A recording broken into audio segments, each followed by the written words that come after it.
Hello, good morning बच्चों। बढ़िया, आप सभी लोग पढ़ाई ठीक से चल रही है? रिवीजन ठीक से चल रहा है ना? चलो, आज थोड़ा सा सिलेबस आगे बढ़ाते हैं। जो पिछली कक्षा में हमने क्वेश्चन नंबर 4 तक डिवेंचर के क्वेश्चन कर लिए थे और आज हम करेंगे क्वेश्चन नंबर 5 से कंटिन्यू करेंगे। ठीक है, तो क्वेश्चन देखें हम। एक लिमिटेड कंपनी ने 4,006% ऋण पत्र 50 रुपये वाले निम्न प्रकार से निर्गमित किए।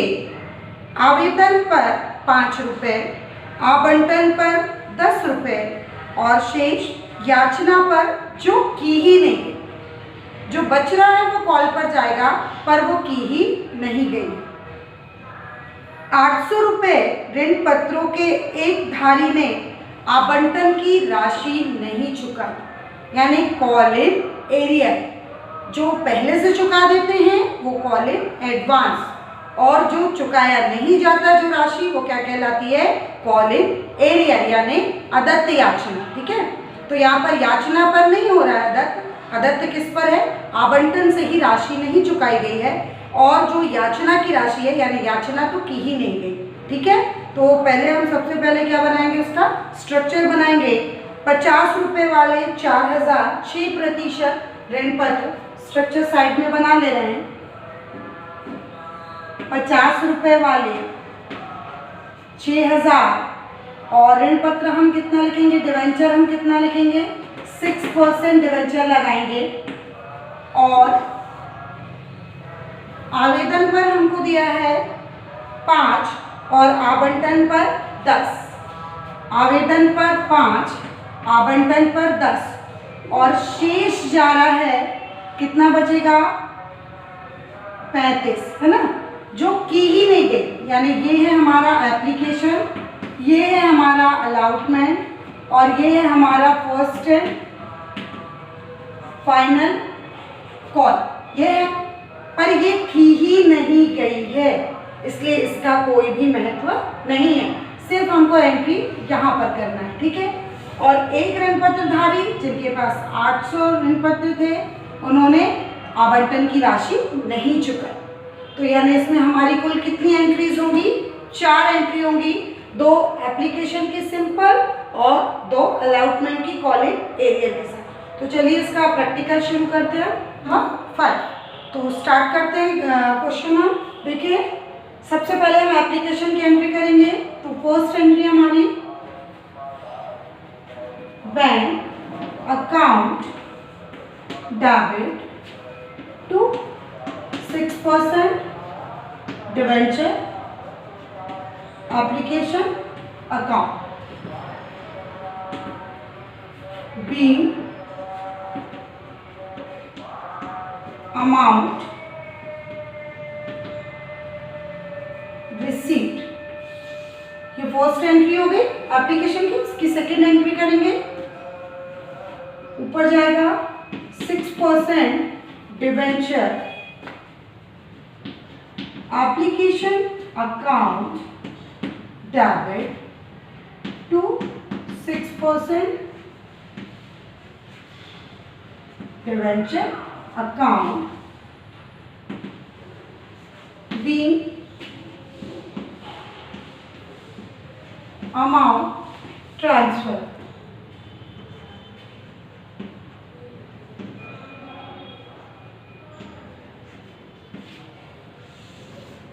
ये तो हो गई बच्चों हमारी एप्लीकेशन की कुल 2 एंट्री, यानी ये एप्लीकेशन हमारा कंप्लीट होता है। अब लिखेंगे हम अमाउंट, 5 के 30,000। तो यहाँ पर कितना आएगा हमारा? 30,000 डेबिट में, 30,000 क्रेडिट में। यहाँ पर भी 30,000 डेबिट में, 30,000 क्रेडिट। ठीक है, नेक्स्ट देखते हैं थर्ड, अलॉटमेंट की एंट्री। अलॉटमेंट की एंट्री सिंपल बिल्कुल करेंगे, फर्स्ट वाली। तो 6% debenture allotment account debit to 6% debenture account being amount due। ठीक है, अब इसकी ऑपोजिट, ये भी बिल्कुल सिंपल है जैसे हम करते थे अभी तक। आप देख रहे होंगे कोई भी आपको दिक्कत नहीं है। जैसे हमने शेयर में कॉलिन एरियर किया था, सेम उसी प्रोसेस से हमको डिवेंचर में भी कॉलिन एरियर करना है। ठीक है, यानी कॉलिन एरियर किसके साथ लगेगा? बैंक के साथ लगेगा। तो एंट्री देखें, fourth entry and last entry, bank account debit call in arrear account debit to 6% debenture allotment account being amount received। ठीक है बच्चों, देखा आपने 6% venture allotment account debit to 6% debenture account, बिल्कुल सिंपल है। और यहाँ पर आए, ये तो हम करते ही थे, bank account debit to 6% debenture allotment account. एक हमने क्या लिखा? कॉलिन एरियर, यानी कुल राशि हमको कितनी देनी थी? 10 का इसमें इंटू करेंगे तो कितना आएगा? 60,000 रुपए, है ना। तो हमको कुल राशि कितनी देनी थी? 60,000 रुपए, है ना। अब 60,000 में कितनी नहीं चुकाई, तो 10 का इंटू हमने 800 में किया, यानी कितनी नहीं चुकाई? कुल 8,000 रुपये हमने नहीं चुकाया।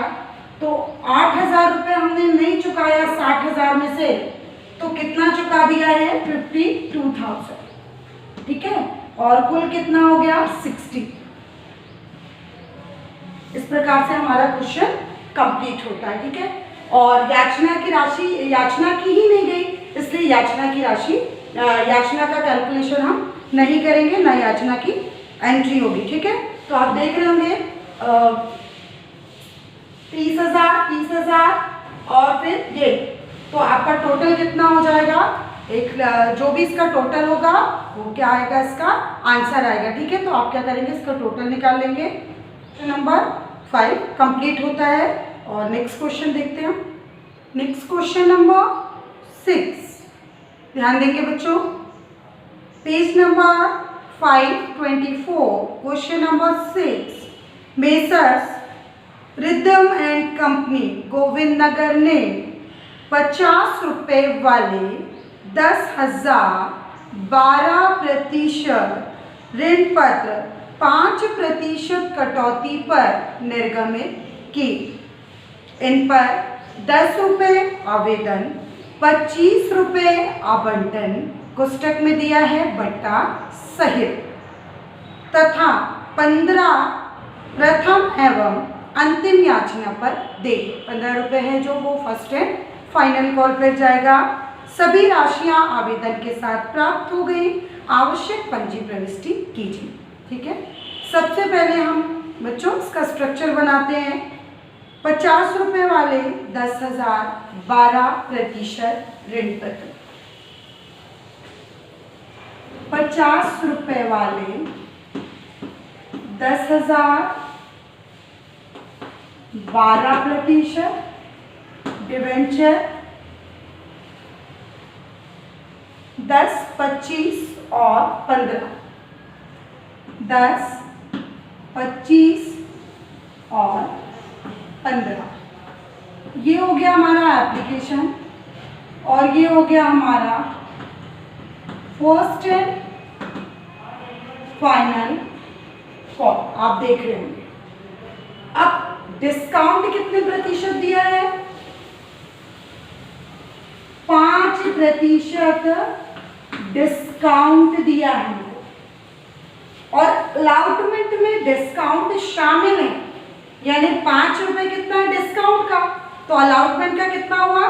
20 रुपए। तो इसको हम तोड़ेंगे, आप देखेंगे ये अलॉटमेंट हमारा क्या हो गया? 20 रुपए और 5 रुपए क्या हो गया? डिस्काउंट। उन्होंने कहा कि बट्टा सहित जो अलॉटमेंट का 25 रुपए दिया है उसमें कह रहे हैं बट्टा सहित, यानी बट्टे का अमाउंट इसमें शामिल है। तो बट्टा कितना है 5 रुपए, तो 25 में यदि हमने बट्टा अलग कर दिया 5 रुपए तो 20 रुपए किसका हुआ, अलॉटमेंट का। ये हमारी स्ट्रक्चर हो गई। अब देखें, सिंपल एप्लीकेशन और फर्स्ट एंड फाइनल कॉल की एंट्री होगी। बस कैलकुलेशन थोड़ा सा कहां पर है, डिस्काउंट। डिस्काउंट यानी क्या होता है, छूट, है ना। तो डिस्काउंट में राशि नेक्स्ट एंट्री में घट के जाती है और प्रीमियम जी यदि हम करते हैं तो उसमें जुड़ के आती है। प्रीमियम और डिस्काउंट थोड़ा सा लगता है सेम एंट्रीज, पर सेम नहीं है वो, उनमें क्या चेंजेस है आप देखेंगे। अपन ने शेयर में प्रीमियम किया था और यहाँ पर हमको डिवेंचर में डिस्काउंट भी मिला है। तो स्टार्ट करते हैं हम क्वेश्चन।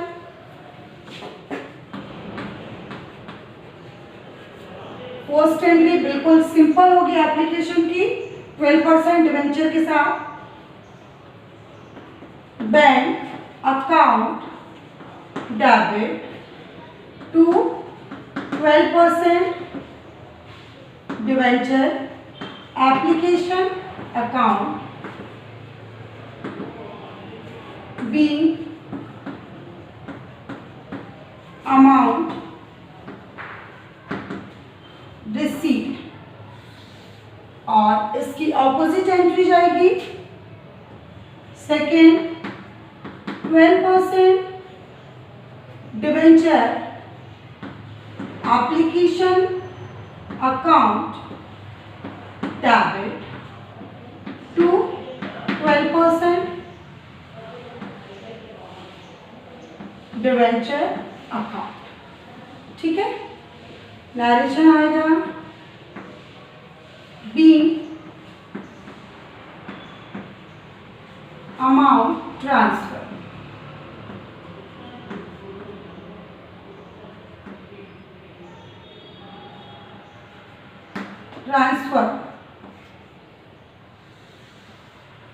ये हो गया। अब हम लिखेंगे अमाउंट, है ना। एप्लीकेशन की दो एंट्री बिल्कुल सिंपल। एप्लीकेशन का अमाउंट कितना है, 10 रुपए, और कितने रुपए वाले हैं, कितने शेयर है हमारे पास, कुल 10,000 शेयर है ना, सॉरी 10,000 डिवेंचर है। तो एप्लीकेशन का अमाउंट है 10 रुपए। 10 रुपए का 10,000 डिवेंचर में यदि हम इंटू करेंगे तो कितना होगा, 1 लाख रुपए। तो यहाँ पर हम 1 लाख लिखेंगे।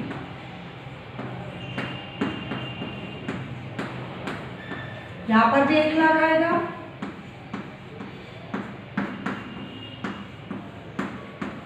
ठीक है, इस प्रकार से हमारी एप्लीकेशन की एंट्री कंप्लीट होती है। अब हम आते हैं अलॉटमेंट पे। तो थर्ड एंट्री देखें, 12% डिवेंचर अलॉटमेंट अकाउंट डेबिट, फिर है discount on issue of debenture account to 12% debenture account being amount due, और इसकी ऑपोजिट एंट्री करेंगे बेटा, bank account debit to 12% debenture allotment account be amount received.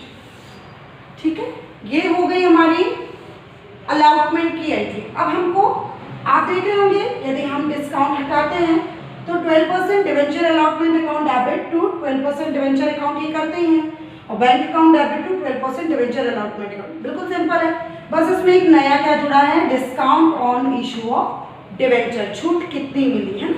तो अब देखते हैं, पहले हम इसका 20 में इसका इंटू करेंगे तो कितना आएगा, 2 लाख रुपए। तो पहले हम अलॉटमेंट का अमाउंट भरते हैं, 2 लाख रुपए। अब देखें 5 का 10 में होगा तो कितना होगा, 50,000 रुपए, 50,000, यानी कुल राशि कितनी हो गई, 2,50,000 रुपए। अब इसमें अमाउंट लेकर आना है हमको। तो आपको मैं बता दूं, प्रीमियम में हम टोटल जो अमाउंट होता था वो आता था, और डिस्काउंट यानी होती है छूट, और छूट में अमाउंट घट के आता है। यानी जो ये 50,000 है वो क्या हो जाएगा, लेस हो जाएगा, यानी अमाउंट घट जाएगा। तो यहाँ पर हमारा कितना जाएगा, मात्र 2 लाख रुपए। ठीक है, सिर्फ हमारा कितना जाएगा, 2 लाख रुपए। तो हमारी 4 एंट्री कंप्लीट होती है। 2 एंट्री और है फर्स्ट एंड फाइनल कॉल की, बिल्कुल सिंपल है। ठीक है, तो इसके आगे इसको करते हैं हम सेम प्रोसेस के साथ। 12% debenture first and final call account debit to 12% debenture account being amount due. और सिंपल है बिल्कुल, इसकी ऑपोजिट में आएगा 6 entry bank account debit to 12% debenture first and final call account be amount receipt. ये हो गया। ठीक है, बिल्कुल क्वेश्चन कंप्लीट हो गया। हमको अमाउंट भरना है 15 का, यदि 10 में इंटू करेंगे तो हमारा आएगा 1,50,000।